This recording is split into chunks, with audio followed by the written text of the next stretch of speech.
সবাইকে শুভেচ্ছা জানিয়ে মাছরাঙা দেশের সংবাদে স্বাগত জানাচ্ছি নাবিলা ফেরদৌস। দেশের অন্যান্য অঞ্চলের খবরের সঙ্গে আজ থাকছে খুলনা বিভাগের সংবাদ রূপসার তীরে। শুরুতেই গার্ডিয়ান লাইফ ইন্স্যুরেন্স সংবাদ শিরোনাম।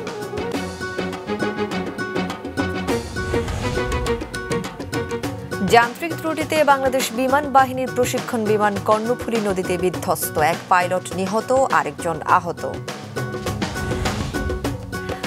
উপজেলা নির্বাচনে মন্ত্রী এমপিদের ৯ স্বজনের বিজয়, পরাজিত হয়েছেন ২ জন, বিনা প্রতিদ্বন্দ্বিতায় বিজয়ী আরও একজন। চাঁপাইনবাবগঞ্জে ড্রেন তৈরির জন্য ৩ কিলোমিটার সড়কের গাছ কাটল জেলা পরিষদ, স্থানীয়দের ক্ষোভ। এত বড় দুর্যোগেও ওই বাড়িগুলি দাঁড়িয়ে আছে কোন শক্তিতে? সেজন্য প্রয়োজন উচ্চ শক্তির নির্মাণ সামগ্রীর ব্যবহার, যেমন জিপিএইচ কোয়ান্টাম B600DR, বাংলাদেশের উচ্চ শক্তি সম্পন্ন একমাত্র রড। এবার বিস্তারিত। ষষ্ঠ উপজেলা পরিষদ নির্বাচনের প্রথম ধাপে নির্বাচনে জয় পেয়েছে মন্ত্রী এমপির ৯ স্বজন। নোয়াখালী, বগুড়া, কুষ্টিয়া, ঠাকুরগাঁও, পিরোজপুর, খাগড়াছড়ি সহ বিভিন্ন উপজেলায় নির্বাচিত হন। একজন আগেই বিজয়ী হন বিনা প্রতিদ্বন্দ্বিতায়। Desk report. বিচ্ছিন্ন কয়েকটি ঘটনা ছাড়া বেশ শান্তিপূর্ণভাবে ১৩৯টি উপজেলায় নির্বাচন হয় কাল। নির্বাচনে ১৩ উপজেলায় চেয়ারম্যান পদে নির্বাচন করেছেন স্থানীয় সংসদ সদস্যদের আত্মীয়রা।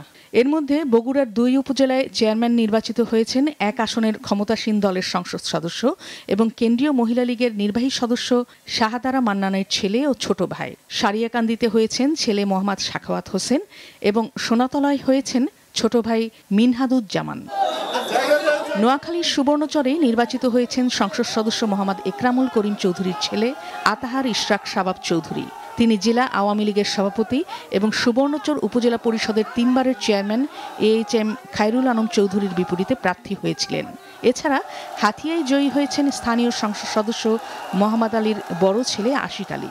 আমাদের প্রার্থীকে আমরা আমাদের চেয়ারম্যান মহোদয়কে বলবো যে পূর্ব সরকারটাতে অবকাঠামো, শুধু পূর্ব সরকারটা কেন, পুরো সুবর্ণচরে যে অবকাঠামো উন্নয়নগুলো আছে ধারাবাহিকভাবে উন্নয়নগুলো যেন শেষ করে।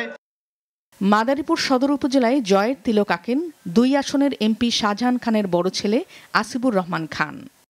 কুষ্টিয়া সদর উপজেলায় চেয়ারম্যান হয়েছেন আতাউর রহমান আতা। তিনি আওয়ামী লীগের যুগ্ম সাধারণ সম্পাদক এবং কুষ্টিয়া সদর আসনের এমপি মাহবুবুল আলম হানিফের চাচাতো ভাই।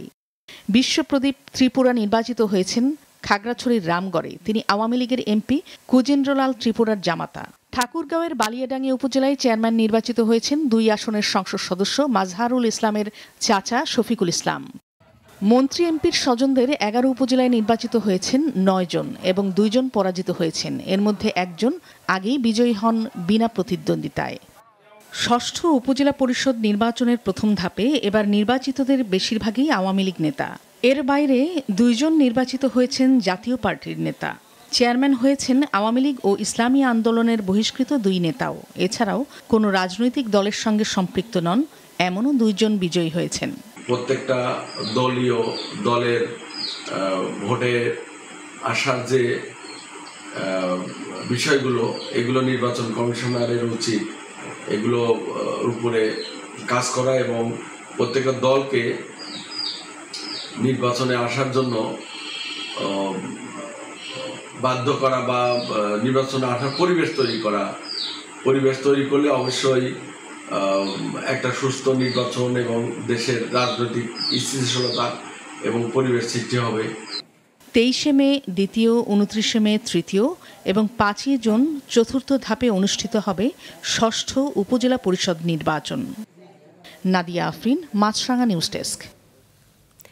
দর্শক, কুষ্টিয়া ও নরসিংদীতে উপজেলা পরিষদ নির্বাচনের ফলাফল পরবর্তী পরিস্থিতি জানিয়েছেন আমাদের সহকর্মীরা। কুষ্টিয়ার ৬টি উপজেলার মধ্যে ইতিমধ্যেই ২টি উপজেলায় ভোট গ্রহণ সম্পন্ন হয়েছে, কুষ্টিয়ার খোকসাই এবং সদরে। কুষ্টিয়ার খোকসায় ৬০% বেশি মানুষ ভোট দিয়েছেন এবং সদর উপজেলায় ১৭% বেশি মানুষ ভোট দিয়েছেন। এই ২টি উপজেলাতেই আওয়ামী লীগের নেতারা চেয়ারম্যান হিসাবে নির্বাচিত হয়েছেন। বাকি ৪টি যে উপজেলা, কুষ্টিয়ার দৌলতপুর, ভেড়ামারা, কুমারখালী এবং মিরপুর, এই ৪টি উপজেলাতে আগামী ২১ মে ভোট গ্রহণ অনুষ্ঠিত হবে। এর মধ্যে কিন্তু কুষ্টিয়ার দৌলতপুর উপজেলায় দেখা গেছে যে বর্তমান যে সংসদ সদস্য আলহাজ রেজাউল হক চৌধুরী, তার আপন ভাই, তিনি যুবলীগের সভাপতি হিসেবেও কিন্তু রয়েছেন এই উপজেলাটিতে, তিনি ভোটে অংশ নিয়েছেন চেয়ারম্যান পদে। উপজেলা নির্বাচনের ২৪ ঘন্টা অতিক্রান্ত হয়ে গেছে। এর পরেও কিন্তু আমরা যেটি দেখেছি যে নরসিংদী সদর এবং পলাশ উপজেলার কোথাও কিন্তু কোনো গোলযোগের খবর আমরা পাইনি। এবং আমরা লক্ষ্য করেছি যে গতকালকে যখন রেজাল্ট ঘোষণা করা হয় এর পরবর্তীতে কিন্তু আইনশৃঙ্খলা রক্ষাকারী বাহিনীর যথাযথ অবস্থানের কারণে কিন্তু কোনো ধরনের কোনো সহিংস ঘটনার আমরা সংবাদ পাইনি।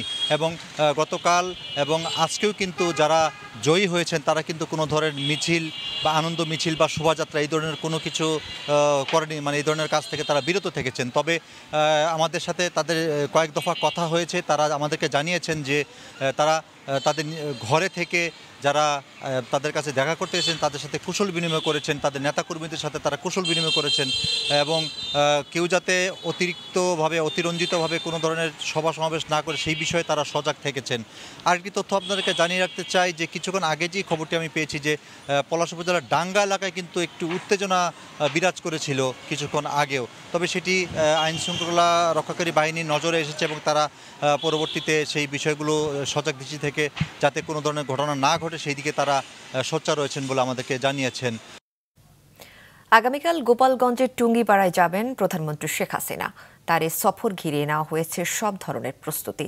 গোপালগঞ্জের জেলা প্রশাসক কাজী মাহবুবুল আলম জানান, আগামীকাল সকালে ঢাকার গণভবন থেকে রওনা হয়ে টুঙ্গিপাড়ায় পৌঁছাবেন প্রধানমন্ত্রী শেখ হাসিনা। পরে টুঙ্গিপাড়ায় পৌঁছে জাতির পিতার সমাধিতে শ্রদ্ধা জানাবেন প্রধানমন্ত্রী। শ্রদ্ধা নিবেদন শেষে ফাতেহা পাঠ ও বিশেষ মোনাজাতে অংশ নেবেন। পরে দাঁড়িয়ারকুল সমবায় সমিতির উপদেষ্টা সদস্য হিসেবে আমার বাড়ি আমার খামার কর্মসূচির আওতায় দাঁড়িয়ারকুল সমবায় সমিতির সদস্যদের মধ্যে ব্যক্তিগত তহবিল থেকে কৃষি উপকরণ ও নগদ সহায়তা প্রদান করবেন। মাননীয় প্রধানমন্ত্রীর সফরকে নিরাপদ এবং সফল করার লক্ষ্যে জেলা প্রশাসন বিস্তারিত প্রস্তুতি গ্রহণ করেছে। এছাড়া আইন শৃঙ্খলা রক্ষাকারী বাহিনীর সাথেও আমাদের সার্বিক সমন্বয়মূলক কাজ সম্পাদন হয়েছে। আমরা আশা করি মাননীয় প্রধানমন্ত্রীর সফরটি সুন্দর, সফল এবং নিরাপদ হবে। মাত্র 250 মিটার ড্রেন নির্মাণে 3 কিলোমিটার সড়কের দুপাশের গাছ কেটেছে চাঁপাইনবাবগঞ্জ জেলা পরিষদ। বরেন্দ্র বহুমুখী উন্নয়ন কর্তৃপক্ষের লাগানো গাছ কাটা বন্ধে চিঠি দেওয়ার পরও নিয়ম না মেনে কাটা হয়েছে। বিপুল সংখ্যক গাছ কেটে ফেলায় ক্ষুব্ধ স্থানীয়রা। চাঁপাইনবাবগঞ্জ প্রতিনিধি ডাবলু কুমার ঘোষের তথ্য ছবিতে ডেস্ক রিপোর্ট। এ যেন গাছ কাটার মহোৎসব। মাত্র 250 মিটার ড্রেন নির্মাণ করা হবে, এ অজুহাতে কাটা হয়েছে 3 কিলোমিটার এলাকার বহু গাছ। 1987 সালে গাছগুলো রোপণ করেছিল বরেন্দ্র বহুমুখী উন্নয়ন কর্তৃপক্ষ। গাছ কাটার খবর পেয়ে তা বন্ধে চিঠি দেয় প্রতিষ্ঠানটি, কিন্তু নিয়ম না মেনে জেলা পরিষদ গাছ বিক্রি করেছে অভিযোগ বরেন্দ্র কর্তৃপক্ষের। এর মধ্যে কেটে ফেলা হয়েছে শত শত গাছ। অনাবৃষ্টি ও প্রচণ্ড তাপপ্রবাহের জন্য গাছ কেটে ফেলার বিষয়টি আলোচনার ঝড় ওঠে দেশব্যাপী। ঠিক তাপপ্রবাহের মধ্যেই চাঁপাইনবাবগঞ্জ সদর উপজেলার ঝিলিম ইউনিয়নের কেন্দুল থেকে আমনঝরা জুটমিল পর্যন্ত সড়কের দুই পাশের এই গাছগুলোতে পড়েছে করাত কোরালের আঘাত। রাস্তার দুই পাশের শিমুল, কড়াই, অর্জুন, শিশুসহ নানা প্রজাতির শত শত গাছ কেটে ফেলা হয়েছে। পরিবেশের ভারসাম্য নষ্ট করছে গাছ কেটে। লাগবে 200-250 মিটার, কিন্তু কাটছে 2-3 কিলো। এত মোটা মোটা গাছগুলো কেটে সাবার করে দিয়েছে। গোদাগাড়ি সীমানা থেকে আপনার একবারে ঝিলিম বাজার থেকে গোটাটা রাস্তার গাছ সম্পূর্ণটা কাটা হয়েছে। মরা গাছ কয়টা আছে? সবই তো তাজা গাছ। সরকার বলছে কি যে গাছ একটা কাটার আগে 5টা লাগান, তো 5টা তো দূরের কথা, একটা লাগিয়ে তো একটারই যত্ন করতে পারে না, যেটা আছে সেটাকে কেটে ফেললো। গাছ কাটতে গেলে বরেন্দ্র অফিসের সাথে কি করতে হবে? অবহিত করে যোগাযোগপূর্বক এই গাছগুলো যদি কর্তনের প্রয়োজন থাকে সেই প্রেক্ষিতে যতটুকু প্রয়োজন ততটুকুই আমরা কর্তনের ব্যবস্থা নিতে পারতাম। তবে সওজের এই কর্মকর্তা জানালেন, ড্রেন হবে 250 মিটার, সেটাও রাস্তার এক পাশে। রাস্তার দুই পাশে কেন জেলা পরিষদ গাছ কেটেছে এ বিষয়ে তাদের জানা নেই। তার এক পাশে 4-5টা গাছ ছিল, যেটা অপসারণের জন্য আমরা মৌখিকভাবে জেলা পরিষদকে অবহিত করেছিলাম। তবে জেলা পরিষদ কেন রাস্তার দুই পাশে 250 মিটারের বাইরে গাছ কাটছে সেটা আমাদের বোধগম্য নয়। গাছ কাটার বিষয়ে দায়সারা জবাব জেলা পরিষদ চেয়ারম্যানের। তাজা গাছগুলো 2-1টা হতে পারে, তবে আমার জানা নেই। আমি যেটা দেখে এসেছি সেটা কথা বলছি। কারণ রাস্তাঘাট যদি বয়স্ক গাছ হয়ে থাকে, পরিপক্ক গাছ হয়ে থাকে, তাহলে হয়তো কেটেছে। এখন মরা, ঝরে পড়া, তারপরে পরিপক্ক গাছ, এগুলো আমরা প্রসেস মেনটেন করি, সিদ্ধান্ত নিয়ে কাটার সিদ্ধান্ত হয়েছে। সম্প্রতি চাঁপাইনবাবগঞ্জ জেলা পরিষদ আমনোরা থেকে কেন্দুর সড়কের ৩৫ থেকে ৪০ বছর বয়সী ২৫৮টি গাছ টেন্ডারের মাধ্যমে ৩২ লাখ টাকায় বিক্রি করে। মাছরাঙা নিউজ ডেস্ক। যান্ত্রিক ত্রুটির কারণে বাংলাদেশ বিমান বাহিনীর একটি প্রশিক্ষণ যুদ্ধ বিমান চট্টগ্রামের পতেঙ্গায় কর্ণফুলী নদীতে বিধ্বস্ত হয়েছে। ২ জন পাইলটকে উদ্ধার করে হাসপাতালে নেয়ার পর একজন মারা যান। বিমানটি উদ্ধারের তৎপরতা চলছে। বিমান দুর্ঘটনার স্থান ঘুরে নাজমুল সাদিকের রিপোর্ট। ক্যামেরার সাথে ছিলেন রবিউল টিপু। আকাশে উড়ন্ত অবস্থায় আগুন লেগে যায় বিমান বাহিনীর প্রশিক্ষণ বিমান YAK-130-এ। সময় তখন প্রায় 10:30টা। প্রচণ্ড গতিতে সেটি পড়ে যায় কর্ণফুলী নদীতে। পাইলটরা বিমান বাঁচাতে জীবন দিয়ে দেন। এতদিন এটা প্রচারে থাকলেও তাই সত্যি হয়ে ধরা দিল এই দুর্ঘটনায়। কেননা চাইলে হয়তো শেষ মুহূর্ত পর্যন্ত অপেক্ষা না করে জীবন রক্ষা করতে পারতেন পাইলটরা। কিন্তু জনবহুল জায়গায় বিমান ক্র্যাশ এড়াতে আগুন ধরা পর্যন্ত বিমানে থাকলেন তারা। নদীতে পতিত হওয়ার কয়েক সেকেন্ড আগে বিমানে থাকা 2 পাইলট প্যারাসুট দিয়ে বেরিয়ে আসেন। ঘটনার পরপরই উদ্ধারে ছুটে যান স্থানীয় মাঝিরা। দ্রুতই উদ্ধারে যোগ দেন নৌবাহিনী, বিমান বাহিনী, কোস্টগার্ড, ডুবুরি দল ও ফায়ার সার্ভিস। তবে তার আগেই মাঝি মাল্লারা 2 পাইলটকে উদ্ধার করে। এর মধ্যে স্কোয়াড্রন লিডার অসীম জাওয়াত পরে মৃত্যুবরণ করেন। আর উইং কমান্ডার সোহানকে চট্টগ্রামের সম্মিলিত সামরিক হাসপাতালে চিকিৎসা দেওয়া হচ্ছে। যখন বিমানটা পশ্চিম পার থেকে উঠতেছিল তার পিছনে আগুন ধরে গেছিল। সময় হয়েছে 10:25 সকাল। যখন বিমানটা ঠিক ঘাটের যাত্রী স্থানের উপর দিয়ে যায়, এরকম কান্তারেছে বইয়ার উপর কি পুড়ে গেছিল। 2 জন পাইলট, একজন বসছে পশ্চিম পারে, একজন বসছে দক্ষিণ পারে। তো ডুবনের অবস্থা আসছিল, একজন হুঁশ আসছিল, অনিবান আসছিল।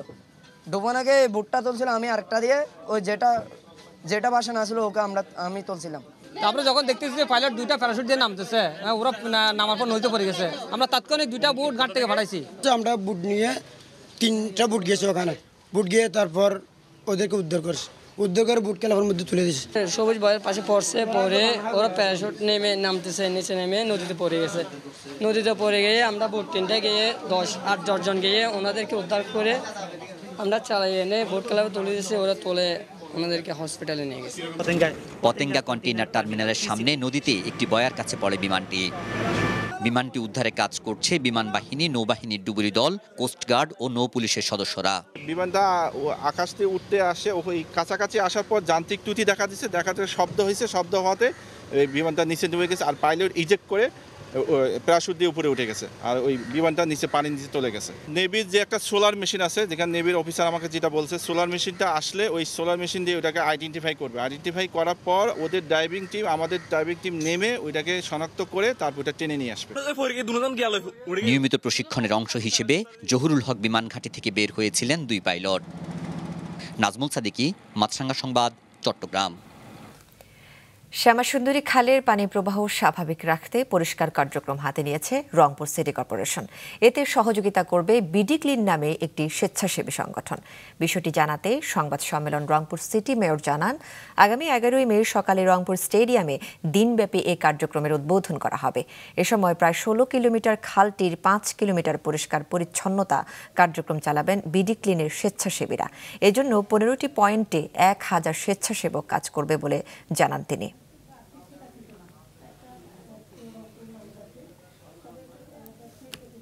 এবার খুলনা বিভাগের সংবাদ রূপসার তীরে।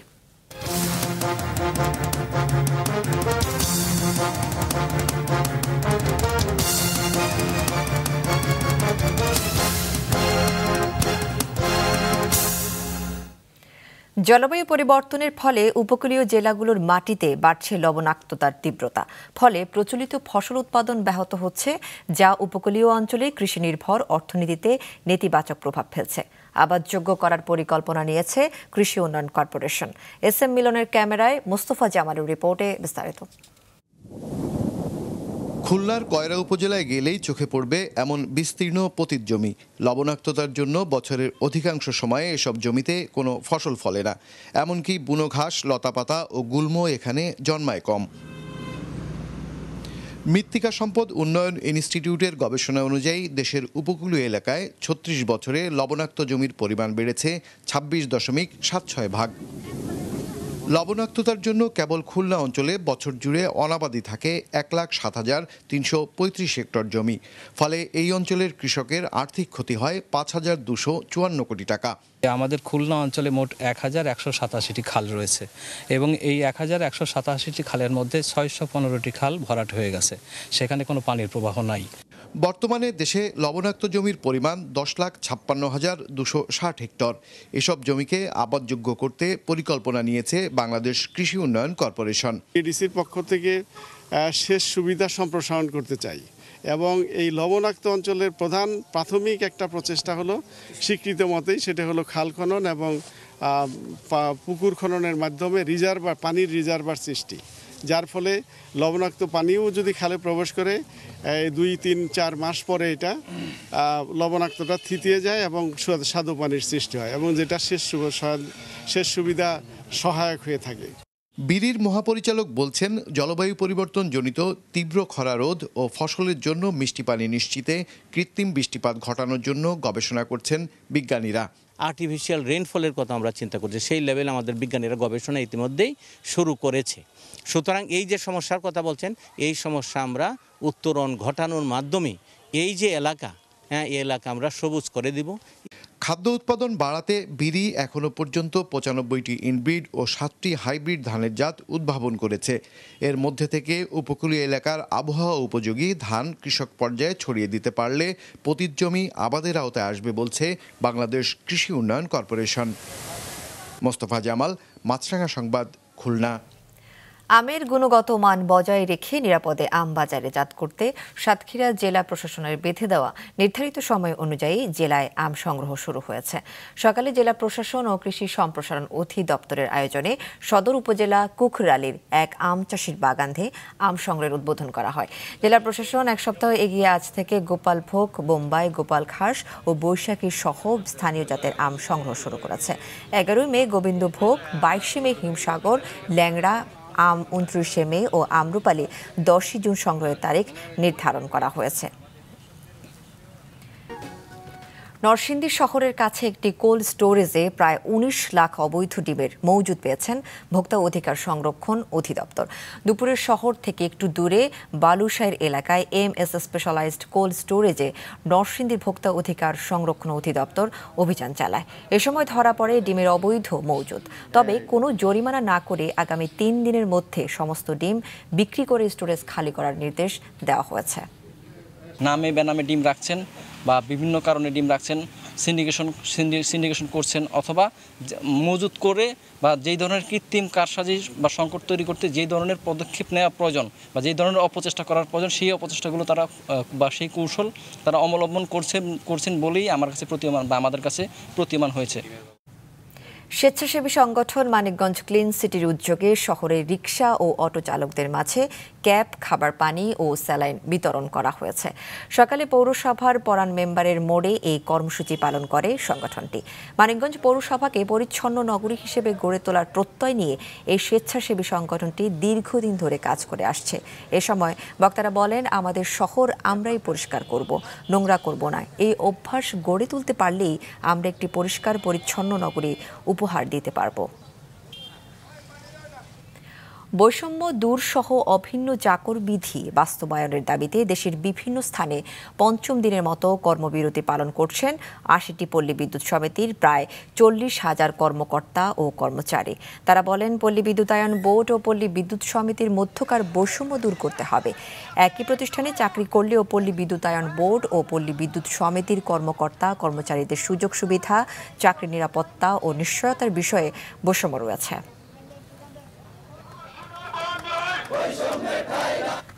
নকল বিড়ি বাজারজাত বন্ধে কাস্টমস কর্তৃপক্ষকে কঠোর পদক্ষেপ গ্রহণ এবং বাজারে বিদেশি কোম্পানির নিম্ন স্তরের সিগারেট বন্ধের দাবি জানিয়েছে শ্রমিকরা।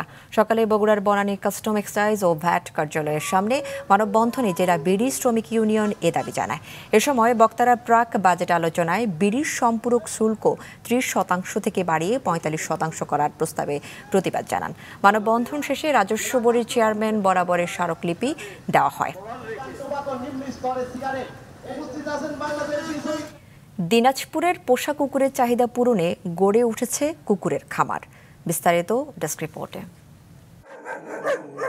সবচেয়ে বিশ্বস্ত প্রাণী হিসেবে কুকুর পালন শুধুই শখই নয়, অনেকের কাছে তা নিরাপত্তার অন্যতম সঙ্গী।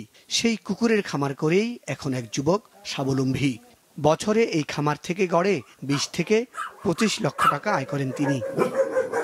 কুকুরের খামারটিতে এখন আমেরিকান ও জাপানিজ প্রজাতির Lhasa, German shepherd, black shepherd ও ইন্ডিয়ান উলফ ডগ রয়েছে। সব মিলিয়ে প্রায় 19 প্রজাতির 65টি বিদেশি কুকুর রয়েছে ডগ হাউজে। আমেরিকান লাসা কুকুর 5 থেকে 7টা পর্যন্ত বাচ্চা দেয়, আর জার্মান শেফার্ড 10 থেকে 15টি বাচ্চা দেয়। একটি কুকুর ছানা 30 থেকে 55,000 টাকা বিক্রি হয়। শখ থেকে আর কি, মানে বাণিজ্যিকভাবে এটা এখন চলে আসছে। হ্যাঁ, এটা আমি শখ করে একটা ডগ কিনেছিলাম আজ থেকে প্রায় অনেক বছর আগে। তারপর সেই ডগটাকে আমি একটা পরিত্যক্ত জায়গা থেকে নিয়েছিলাম আর কি, সেখানে অনাহারে অবহেলায় সেই ডগটা ছিল। আমার একটা বন্ধুর কাছে ছিল, সে কিন্তু সেই ডগটাকে ঠিকমতো যত্ন করতে পারতো না, মানে সে বিজনেসের চাপে সেটা করতে পারতো না। তো তখন আমি সেই ডগটাকে নিয়ে আসি, নিয়ে আসার পরেই ডগটার বাচ্চা হয় আর কি। আরেকটা ডগ, সেটা অন্য ব্রিডের ডগ ছিল, নিয়ে আসার পরেই সেই ডগটার বাচ্চা হয়। বাচ্চা হওয়ার পরে বেশ কয়েকটা বাচ্চা হওয়ার পরে সেই ডগের বাচ্চাগুলো আমি আবার মোটামুটি ভালো দামে সেল করি। সোহাগ জানান, আগে তিনি কবুতর খামার দিয়ে শুরু করেছেন, পরে কুকুরের খামারে লাভে বেশি হওয়ায় তিনি এর পরিধি বাড়ান। সোহাগের কুকুরগুলোর চাহিদা রয়েছে ডিফেন্সের লোকদের কাছে, বিশেষ করে র্যাব, পুলিশ ও সেনাবাহিনী লোকদের কাছে জার্মান শেফার্ড কুকুরগুলোর চাহিদা বেশি, কারণ এই কুকুরগুলো অনুসন্ধান বা তদন্তমূলক কাজে ব্যবহার করা হয়। তাই ছোট থেকেই বিভিন্ন প্রশিক্ষণ দিয়ে জার্মান শেফার্ড কুকুরগুলোকে বিচক্ষণ বানানো যায়, তাই এই বাচ্চাদের চাহিদা অনেক বেশি থাকে। সোহাগের স্ত্রী এবং প্রতিবেশীরাও কুকুরের এই খামারে খুশি। কুকুরগুলো সবসময় কান সজাগ রাখায় নিশ্চিন্তে তারা ঘুমাতে পারে বলে জানায়। আমরা যে উদ্দেশ্যে আমরা তাদেরকে পালি, সে তারা 100% নিশ্চিত তারা সেটা পালন করে। বিদেশি প্রজাতির এই কুকুরগুলো অত্যন্ত সাহসী এবং তীক্ষ্ণ বুদ্ধি সম্পন্ন। অপরিচিত এবং দুষ্ট প্রকৃতির লোক আসলে এই কুকুরগুলো অত্যন্ত সতর্কতার সাথে প্রতিহত করে। কুকুরের খামারের কারণে আশেপাশের মানুষরাও অনেকটা নিরাপদ আছে বলে জানায় তারা। মুজাহিদ সাকিব, মাছরাঙ্গা নিউজ ডেস্ক। মাছরাঙ্গা দেশের সংবাদ শেষ করার আগে গার্ডিয়ান লাইফ ইন্স্যুরেন্স সংবাদ শিরোনামগুলো আর একবার। যান্ত্রিক ত্রুটিতে বাংলাদেশ বিমান বাহিনীর একটি প্রশিক্ষণ বিমান কর্ণফুলী নদীতে বিধ্বস্ত, এক পাইলট নিহত, আরেকজন আহত। উপজেলা নির্বাচনে মন্ত্রী এমপিদের 9 জনের বিজয়, পরাজিত হয়েছেন 2 জন, বিনা প্রতিদ্বন্দ্বিতায় বিজয়ী আরও 1 জন। চাঁপাইনবাবগঞ্জে ড্রেন তৈরির জন্য 3 কিলোমিটার সড়কের গাছ কাটল জেলা পরিষদ, স্থানীয়দের ক্ষোভ। এ ছিল এখনকার মতো। ফেসবুকে আপডেট পেতে ভিজিট করুন মাছরাঙ্গা টেলিভিশনের পেজে, ইউটিউব চ্যানেলেও দেখতে পারেন আমাদের সংবাদ প্রতিবেদন ও অনুষ্ঠান।